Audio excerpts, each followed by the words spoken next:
Here are the facts. Blackwater was founded in the mid to late 90s by former Navy SEAL Eric Prince.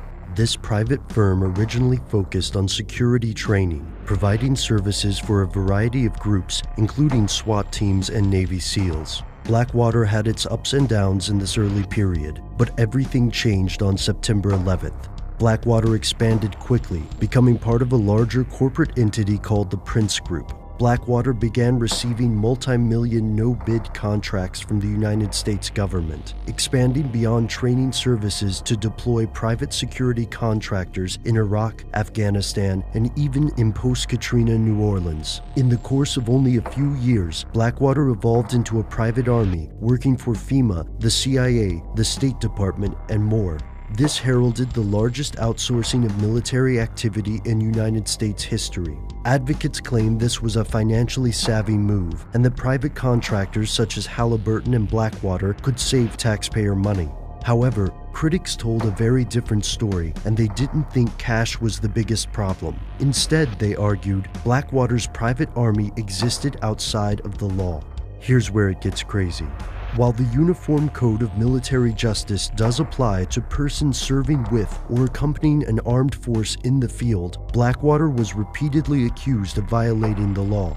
These alleged violations include everything from extrajudicial killings to obstructing investigations and smuggling weapons to foreign countries. Some of these accusations were informal, such as journalists noting that Blackwater employees treated Iraqi or Afghan citizens in a disrespectful manner. Other complaints became a matter of law. After the death of 4 Blackwater employees in Fallujah, the surviving relatives sued, claiming Blackwater was purposefully impeding investigations. In 2007, Blackwater employees killed 17 Iraqi citizens in Baghdad in an event that remains enormously contentious. Congress and the United Nations became involved. Later that year, the House Oversight and Government Reform Committee questioned Prince about the events. Iraqi witnesses claimed that Blackwater launched an unprovoked attack on the civilians, while the U.S. military and the United Nations published their own criticisms of the private firm.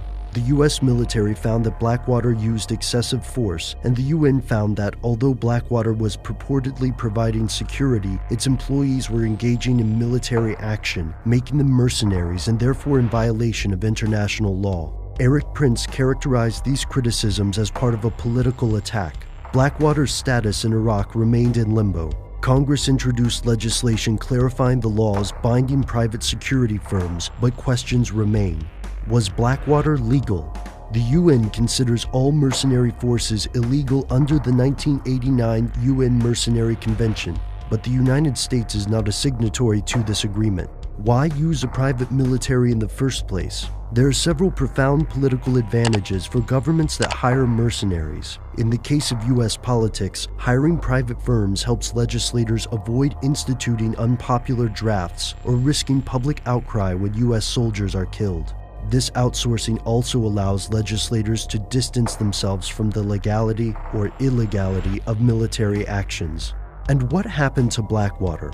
Eric Prince sold it and moved to the Middle East, but Blackwater is still around today and it still rakes in government money.